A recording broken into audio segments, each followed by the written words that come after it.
No capítulo 14 de Marcos, nós vimos que Jesus foi traído por Judas. Nós vimos que Pedro negou Jesus por 3 vezes, até que o galo cantou. E nós vimos que Jesus foi abandonado por todos os seus discípulos quando foi preso pelos guardas e pelos judeus que o haviam prendido.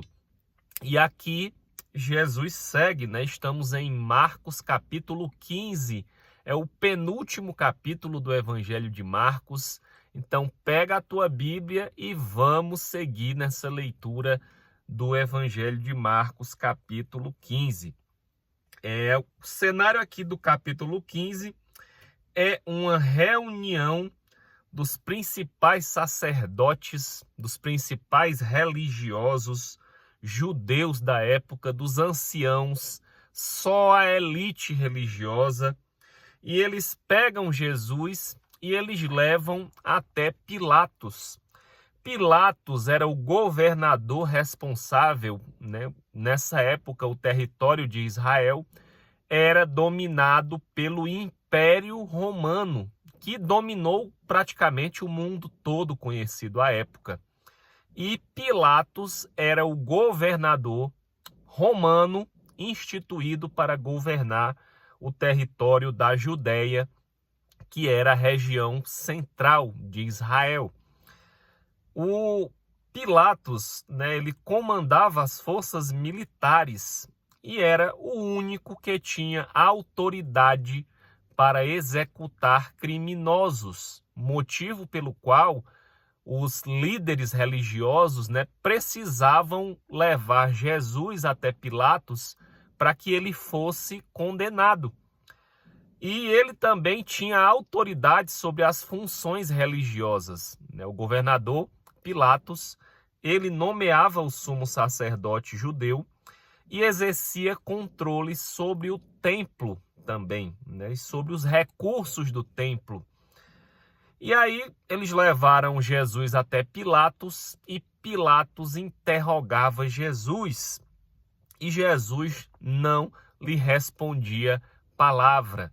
Pilatos ficou interrogando Jesus, perguntando se ele era culpado das suas acusações, perguntando se ele era o rei dos judeus, mas Jesus sempre permanecia calado.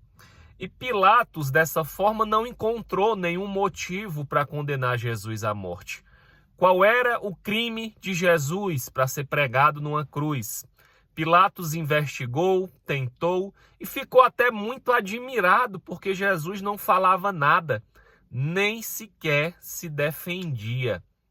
Né? A gente tira aqui um ensinamento de Jesus que se a gente não tem culpa, né, a gente não precisa ficar se defendendo em determinadas situações em que você for acusado, né? Mas se você está com a sua consciência tranquila do que você fez, de como você tem andado, fica tranquilo, porque é Deus quem vai te proteger e é Deus quem vai te defender na tua causa. Então, Pilatos, porque não encontrou nenhum motivo, Pilatos não quis agir com injustiça. Aqui no Evangelho de Marcos não conta, mas nos outros evangelhos contam que Pilatos tentou devolver Jesus aos judeus para que eles mesmos o julgassem. Tentou também encaminhar Jesus para Herodes, né, para o rei Herodes, para que ele o julgasse. A esposa de Pilatos também teve um sonho, né? E nesse sonho ela teve uma revelação de que Jesus era inocente. E ele tentou fazer de tudo para não mandar matar Jesus, porque ele não encontrou culpa em Jesus para condená-lo à morte. E por fim, só que a pressão estava muito grande, né? Os judeus faziam várias acusações e eles queriam matar Jesus. E eles diziam que Jesus também era uma ameaça ao Império Romano e eles instigavam Pilatos a condenar Jesus. E Pilatos se viu tão pressionado e não teve o que fazer, que ele usou aqui de um costume romano que havia de libertar um prisioneiro no período da Páscoa.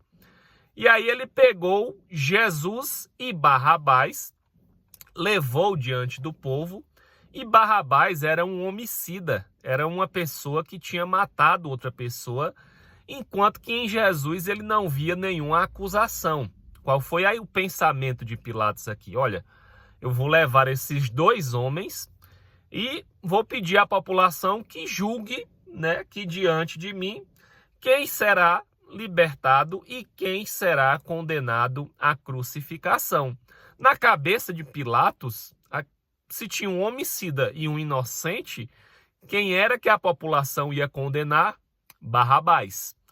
Só que a Bíblia também conta que os judeus já tinham instigado a população a condenar Jesus. E naquele momento em que Pilatos foi apresentar Jesus e Barrabás, né, as pessoas gritavam, né, a Jesus: crucifica, crucifica, e fizeram aquele movimento, né, e chegou o ponto de que, como Pilatos já tinha levado os dois e dito que um seria absolvido e o outro seria crucificado, ele não teve mais o que fazer, mas ele disse: olha, eu lavo as minhas mãos do sangue deste homem inocente. Mas aí ele teve realmente que entregar Jesus, e a Bíblia diz que ele mandou açoitar Jesus e entregou Jesus para ser crucificado, né? E aqui nós estamos aqui no versículo 16, quando Jesus foi entregue aos soldados. O que que diz aqui? Olha só, vamos ler aqui um pouquinho a Bíblia aqui nessa parte. Então os soldados o levaram para dentro do palácio, né? Vestiram Jesus com uma roupa púrpura vermelha. O que foi que fizeram aqui com Jesus? Né? Diziam que Jesus era o Messias, era o rei dos judeus. Então aqui eles fizeram uma tremenda zombaria com Jesus. Disseram assim: ah, tu é o rei dos judeus? Então peraí. Colocaram uma roupa vermelha, púrpura, uma roupa de rei em Jesus. Pegaram uma coroa e colocaram na cabeça de Jesus. Só que não era uma coroa de rei verdadeiro, não, era uma coroa de espinhos. Pregaram enfiando os espinhos na cabeça de Jesus. E saudavam dizendo: salvem o rei dos judeus. E davam-lhe na cabeça com um caniço. Caniço é um pedaço de osso, um pedaço de madeira duro. E batiam na cabeça dele. E cuspiam nele. E colocavam ele de joelhos e adoravam em zombaria, zombando e batendo e cuspindo em Jesus. E depois de o terem escarnecido, aí tiraram essa roupa e o levaram para que fosse crucificado, né? E aqui, enquanto levavam Jesus, conta aqui no versículo 21 que passava um homem chamado Simão Cireneu, a quem eles obrigaram a carregar a cruz de Cristo.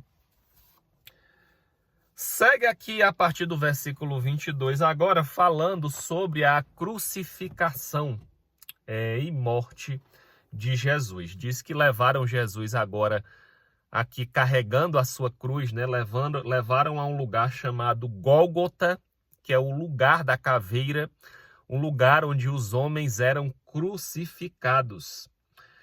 E, por fim, Jesus foi crucificado, gente. A crucificação era uma morte lenta, humilhante, torturante, em que as pessoas às vezes ficavam dias pregadas naquela cruz, esperando morrer, né? Eles simplesmente pregavam as pessoas na cruz.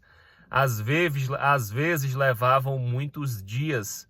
Às vezes essas pessoas eram comidas por animais naquela cruz e iam aos poucos expirando uma morte lenta e dolorosa, né? E diz aqui o Evangelho de Marcos, né? Ele tem algumas cronologias. o Evangelho de Marcos conta que crucificaram Jesus às 9 horas, né? Conta que a hora terceira. Nos tempos bíblicos não tinha esse relógio de pulso e nem no celular que a gente tem hoje. Então as horas eram contadas a partir do nascer do sol. A hora primeira era quando o sol nasce, a hora nona era mais ou menos às 9 horas da manhã.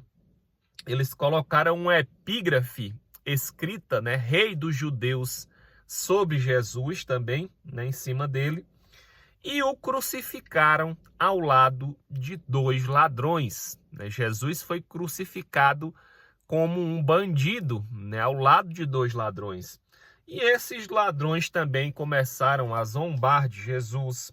As pessoas que passaram também cometeram aqui atos de zombaria. Né? A gente pode ver aqui nos versículos 30, por exemplo, que diz aqui, olha, as pessoas zombavam dizendo: salva-te a ti mesmo, tu não é o Messias, o Salvador? Então desce da cruz. Você acha que Jesus podia descer daquela cruz? Claro que podia. Ele poderia ter acabado com tudo. Mas se ele tivesse descido daquela cruz, ele não teria cumprido com a sua missão de pagar pelos nossos pecados. E por amor de nós, ele suportou toda aquela zombaria. Verso 31, de igual modo, os principais sacerdotes com os escribas, escarnecendo, diziam: salvou aos outros e a si mesmo ele não pode se salvar. Desça da cruz agora, Cristo, Rei de Israel, para que vejamos e creiamos. E aquelas pessoas continuavam a insultar com Jesus. E Jesus suportou todo o insulto, toda blasfêmia, por amor de nós, para morrer em nosso lugar, para receber os nossos pecados. A partir do versículo 33, aí começa a falar especificamente sobre a morte de Jesus. E a morte de Jesus foi acompanhada de vários fenômenos sobrenaturais. Versículo 33 diz aí que quando chegou a hora sexta, por volta de meio-dia até a hora nona, né, aí entre meio-dia e 3 da tarde, é a hora que o sol está mais alto, né? Só que quando Jesus foi crucificado, diz aqui que houve trevas sobre toda a terra. O céu, no horário mais quente do dia, escureceu em toda a terra aqui, toda aquela região. O céu ficou escuro, né? Dado ali aquele fenômeno do Filho de Deus sendo crucificado. E aqui a hora nona, mais ou menos por volta das 3 da tarde, clamou Jesus em alta voz: Eloi, Eloi, lama sabactani, que quer dizer: Deus meu, por que me desamparaste?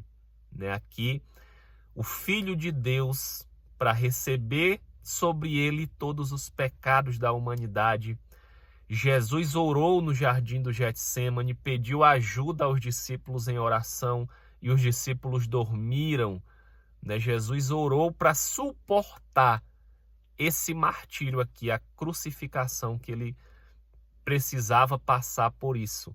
Mas o mais doloroso não foram as dores físicas.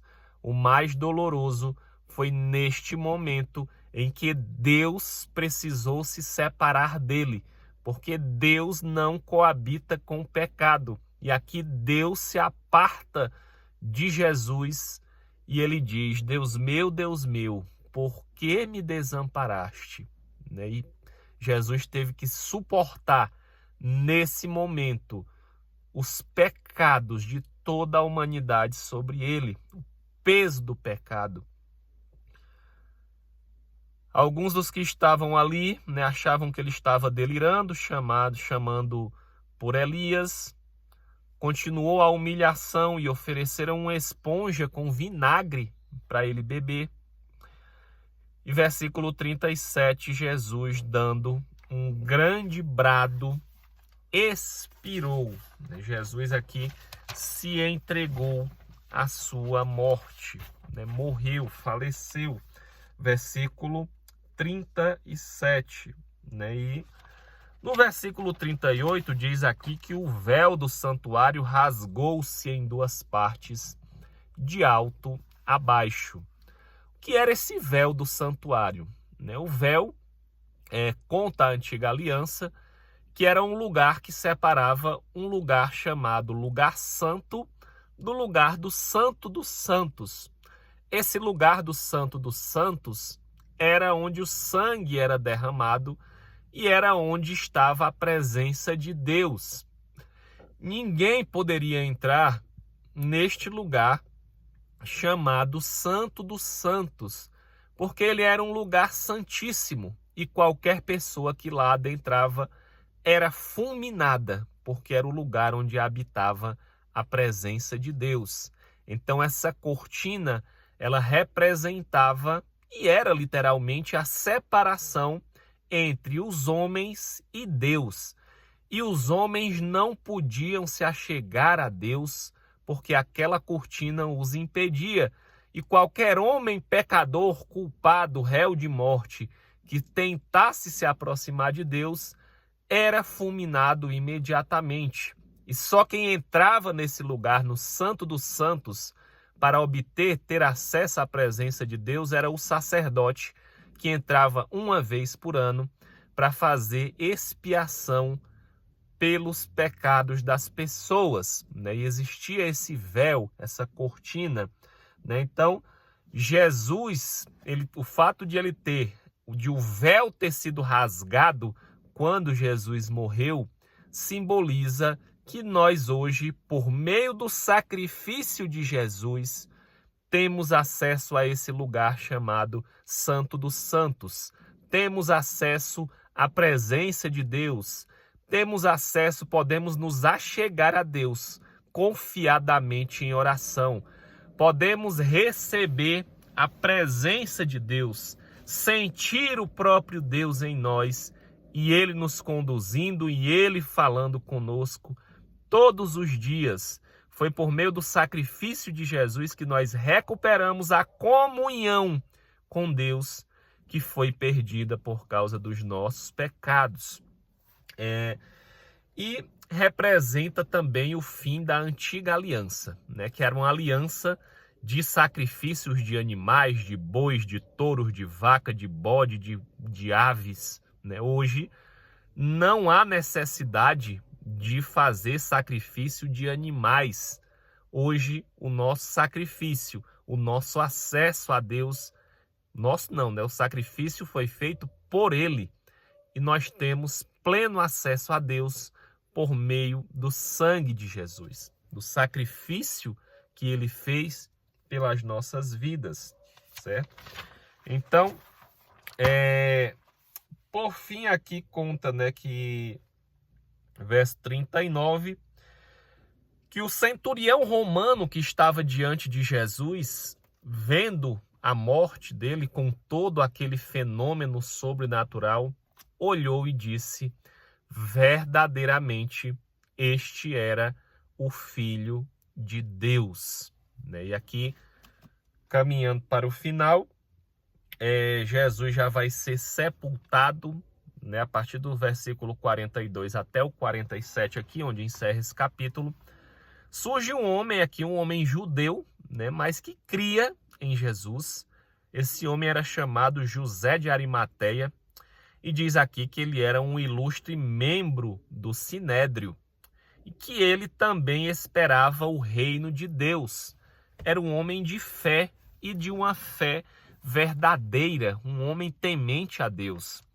E esse homem foi até o governador Pilatos e pediu o corpo de Jesus. Diz até que Pilatos aqui se admirou, versículo 44, se admirou que Jesus já tivesse morrido tão rapidamente. E não é que Jesus morreu, é que ele entregou o seu espírito. Jesus é Deus, ele não tinha como morrer a não ser que ele quisesse entregar a sua vida. E muitas vezes nessa morte de cruz as pessoas ficavam muitos dias, e aqui por isso que Pilatos ficou impressionado. Como é que ele morreu tão rapidamente, né? E aí Pilatos cedeu o corpo de Jesus e o José de Arimateia o sepultou, depositou aqui em um túmulo que tinha sido aberto em uma rocha, né? E aqui diz que Maria Madalena e Maria, mãe de José, né, que é também a Maria, mãe de Jesus, né, José era o irmão de Jesus, observavam onde ele foi posto.